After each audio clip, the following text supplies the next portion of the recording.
Welcome to the Common Man Football Show. My name is James Coburn, and today's episode, we're looking at the Cleveland Browns versus Indianapolis Colts Week 3 matchup based on analytics. Each week, I collect all of the current 2017 NFL team data in order to analyze and project potential NFL performance on Sundays. And we are 2 weeks into the season. It's not the biggest sample size ever. I'm not saying that this is 100% accurate and this is 100% predictive because, it's such a small sample size. It's only 2 weeks worth of data. However, even with a small sample size, there will always be little nuggets of information, little nuggets of truth in every sample of data that you see. It's just a matter if that repeats itself for the rest of the season, which is why I hope you stick around to see what those nuggets could be with this week's matchup. And if you're new to the channel, all terms and definitions will be in the description. So if you're not familiar with, again, the different sort of terms, then just go to the description and all the information will be there in terms of the different charts and different things that I talk about in this particular video. So, starting with the basics in terms of the Cleveland Browns and the Indianapolis Colts. And I'm not going to lie, both these teams are some of the worst teams in the NFL right now. In the last 2 weeks, the Colts are pretty much the worst team in the NFL based on overall data, while the Browns aren't very far off. So, which is sad because the Browns are they're doing everything they can, but just injuries are piling up. Of course, you lost Corey Coleman. Of course, Myles Garrett is not healthy yet. It's just a problem. But let's get into why these teams are struggling so much. Well, so when you look at the Colts versus the Browns, when it comes to preventing first downs with the defense and creating first downs with the offense, which is what the total D score and total O score is, the Colts have a better defense. The last 2 weeks, the Colts, in terms of preventing first downs, have been about average in the NFL when it comes to preventing first downs, while the Browns have been significantly below average when it comes to their ability to prevent first downs on defense. So the Colts are slightly favored when it comes to their defense in terms of their ability to prevent first downs. Offensively speaking, the Browns are better than the Colts when it comes to their ability to create first downs with their offense compared to how well the Colts create first downs with their offense. But very slightly. These are both offenses that are just very anemic. There's no other way around it. It's just very anemic offenses. And on top of that, turnover ratio. The Browns have the worst turnover percentage ratio in the entire NFL. They turn the football over more on a per drive percentage than every other team in the NFL up to this point. They're basically the worst. I hate to say that, but they're basically the worst. And then on top of that, when you look at sack percentage, both of these teams have not been able to get a ton of sacks. We're 2 weeks into the season. Some teams have been having sack bonanzas. Teams like the Steelers, the Panthers even, sack bonanzas. Colts and Cleveland, not so much. Not been able to put a lot of sacks. May have been able to put pressure, but not sacks. Then, of course, when you look at the offensive scoring, the Browns are slightly better when it comes to putting points on the board compared to the Colts from a per drive standpoint. But both these teams are pretty much bottom of the NFL. And then when you look at defensively, the only thing I could really say that's positive about the Browns is that the Browns have been one of the better teams in the NFL when it comes to preventing points on the board on a per drive basis compared to the Colts, who have been one of the worst in the NFL. And that is why the Browns are slightly favored in this matchup, because the Browns defense is able to prevent points at a significantly above average percentage compared to the rest of the NFL, whereas the Colts are one of the worst teams in the NFL in terms of preventing points. This is why the Colts are, based on data, the worst team in the NFL compared to the Browns that aren't the worst team in the NFL. But if you can't put points on the board, you're not going to win a lot of football games anyways. So that is kind of the situation that we're looking at here. And of course, when you look at the rest of the data points, the Colts do have slightly better sack percentage compared to the Browns.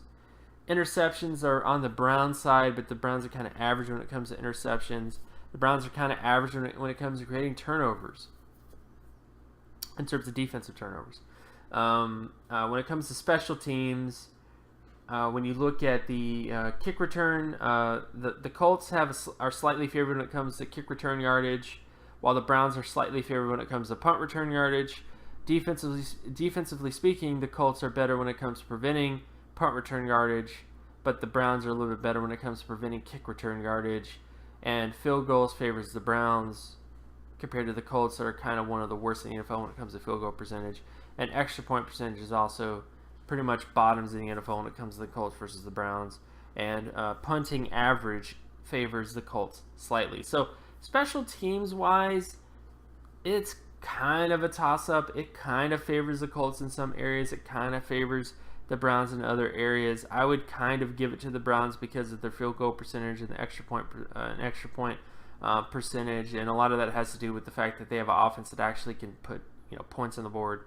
But overall, this is just the basics when it comes to both these matchups. So just not good overall when you look at these particular matchups. So now when we look at completion percentage, so when we look at the Browns' completion percentage compared to the Colts' defense in terms of completion percentage compared to the rest of the NFL, the Colts' defense has advantages whether it's first down, second down, or third down. The Browns are by far the worst offense in the NFL when it comes to third down completion percentage.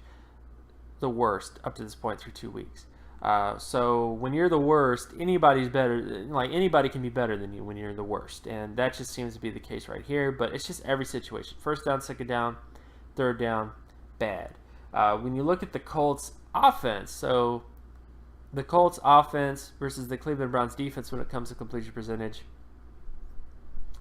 The Colts are better when it comes to first down situations, second down situations, but the Browns have it when it comes to third down situations. So this is a slight advantage for the Colts, but I do think that third down completion percentage advantage could favor the Browns in crucial situations. So that's another sort of thing to follow in this particular game. Then we get to rushing splits. So this is basically the ability to create first downs with the run, whether it's first down, second down, third down, of course the other splits. The Browns defense pretty much it favors the Browns defense when it comes to first down situations. It favors it favors the Colts defense, when it comes to first down situations. It favors the Browns offense when it comes to second down situations, and it favors the Colts defense when it comes to third down situations. So this slightly favors the Colts defense when it comes to converting with the run overall when it comes to the Browns offense versus the Colts defense. And then when you look at the Colts offense versus the Browns defense when it comes to rushing situations, the Colts are slightly favored when it comes to first and third down situations, but not so much when it comes to second down situations. So this is a slight favor to the Colts because the Colts are a little bit better when it comes to converting on first downs, and also a little bit better when it comes to converting on third downs compared to the Browns. So this will be something to kind of look at overall. But then we get to the crucial sort of things. So the things that matter the most to winning is what you do in terms of passing situations. And when you look at the passing split data in terms of the Browns offense versus the Colts defense, the Browns offense is a lot better when it comes to creating first downs on first down compared to the Colts. The Browns offense is also a little bit better when it comes to creating first downs on second down compared to the Colts. But third down situations favors the Colts defense. So I would kind of give this to the Browns overall when it comes to this. And again, this comes back to the advantages. I think despite the fact that the Browns have had so much issues in terms of moving the football with completion percentage, that I think they'll still find a way to get some big plays in terms of first down and second down situations with the pass. And those could be enough to put some more points above, whether that's field goals or whatever. But I do think that this kind of favors the Browns a little bit, except for that third down situation. If it's a tight game, this is really going to favor the Colts if this is a tight game. So just FYI. And then when you look at the last sort of section of this, when you look at the Colts offense versus the Browns defense when it comes to passing situations, the Colts offense is favored when it comes to first down completion percentage. Not completion percentage, but passing conversion rate. It's favored in terms of first down situations, second down situations, and the Browns have an advantage when it comes to third down situations in terms of their pass. So again, this is another situation where if it's a tight game, both these defenses have some advantages when it comes to third down comparisons. So overall, how do I feel about this game? Well, again, this is a game that over the last 2 weeks, both these teams are some of the worst teams in the NFL. So it's kind of hard to say how I feel about this game because of just how poorly these teams have been playing. And again, I don't want the Browns to be bad. I don't want the Colts to be bad, but they just have been playing very poorly up to this point. But I kind of give this advantage to the Browns. I think that offensively they've been able to put up more points than the Colts have been able to put up, and I think the Browns' defense has been much better in terms of preventing points from being put up on the board. And because of that, I think that's the big sort of advantage that the Browns have, is that despite the fact that the Browns' defense has not been doing the best, like they're not elite when it comes to all the defensive statistics, but they have been very good when it comes to preventing points from being put on the board. And I think that should be enough to help them out in this game. But by no means do not sleep on the Colts. If the Browns offense just has a ton of turnovers and does a lot of crazy stuff, you could have a situation where the Colts win this game just because of just sheer giving the game away, So that's my only sort of worry in this particular matchup. I do think that the Browns can do enough to win this game, and based on how well they played in the last 2 weeks. But again, the Colts this could be a week that the Colts get things done in a way that could give the Browns some trouble. Again, overall, when you look at this sort of matchup, I prefer the Browns based on the data, but I do think that the Colts, there's just something there, man. Like, whenever this type of game happens, some of these teams just find a way to give it away. So that's the one thing I hope doesn't happen, at least when it comes to the Browns. Of course, my name is James Coburn. You can find my work at draftcoburn.wordpress.com. You can also follow me on Twitter at Geometrics. And if you like this content and you want more content like this, be sure to leave a like and subscribe. Share this video as well with anybody that you know, and I'll talk to you guys in the next video. Peace.